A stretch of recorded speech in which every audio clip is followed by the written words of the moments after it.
নমস্কার এভরিওয়ান, কেমন আছেন সবাই?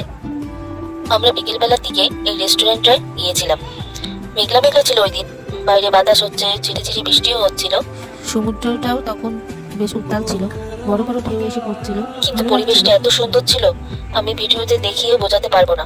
আপনাদের সাথে ছোটবেলায় একটা গল্প শেয়ার করি।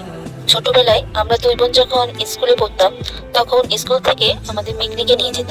প্রত্যেকবারই বাবা মাকে এসে বলতাম স্কুল থেকে পিকনিকে নিয়ে যাবে, আমাদের বান্ধবীরাও যাবে, আমরা যদি পিকনিকে যাই। মা বাবাকে এসে বলতাম আমরা যাবো পিকনিকে। মা বাবা প্রথম থেকে বলতে হ্যাঁ হ্যাঁ তোরা যাস।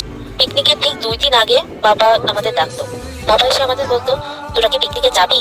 পিকনিকে এখন আজকাল বিভিন্ন রকম অ্যাক্সিডেন্ট হয় পিকনিকের গাড়িতে, এইসব ইমোশনাল ব্ল্যাকমেল করতো, বিভিন্ন রকম বলতো। তাইতে বাবার কথা চিন্তা করে আর যেতাম না। মার কাছে এসে রাগ দেখাতাম। বাবা প্রথম কি বললো, এখন বলছে যে যাওয়া যাবে না। মা তখন আমাদের সান্ত্বনা দিত, এখন যা লাগবে না, বিয়ের পরে জামাইয়ের সাথে দেশ বিদেশ ঘুরে বেড়াস। তখন মার কথাও রাগ হতো, মা মিথ্যে কথা বলছে।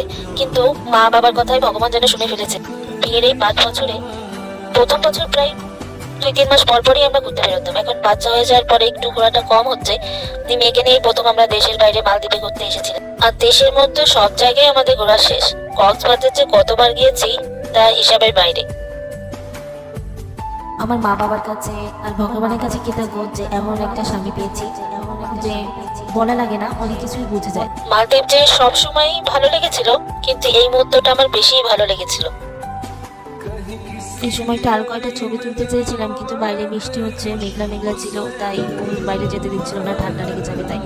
মেয়েকেও যেতে দিচ্ছিল না, মেয়ে ঘরে রেস্টুরেন্টেই ছিল। এই যে রাতের ডিনারের পরে আমার এই যে গানের প্রোগ্রাম ছিল, যে সাথে সাথে মেয়েটা নাচ করছিল, পাশে বিদেশি বাচ্চাগুলো নাচ করছিল, বাবাও নাচ করছিল মেয়ের সাথে। বাবা মেয়ের নাচ দিকে সবাই দেখছিল, ভালো লাগছিল। বাবা মেয়েও মজা পাচ্ছিল, দুইজনে নাচ করছিল।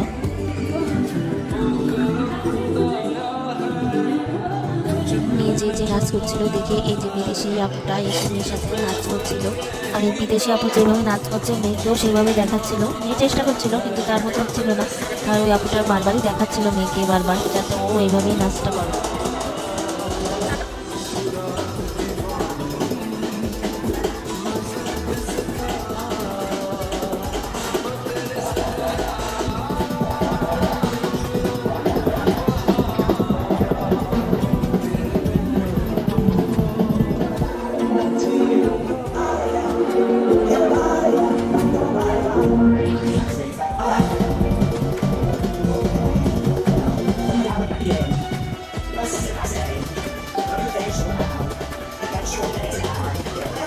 আজকে যে গল্পটা আপনাদের সাথে শেয়ার করলাম, আপনাদের কি এমন বলতো মা বাবা, নাকি আমাকে কমেন্টে জানাবেন কিন্তু। কিছু সঙ্গে শেয়ার করলাম আপনাদের সাথে। ভালো থাকবেন, সুস্থ থাকবেন, তৃণা লাইফস্টাইলের পাশে থাকবেন। छोड़े हैं बाकी सारे रास्ते, बस आया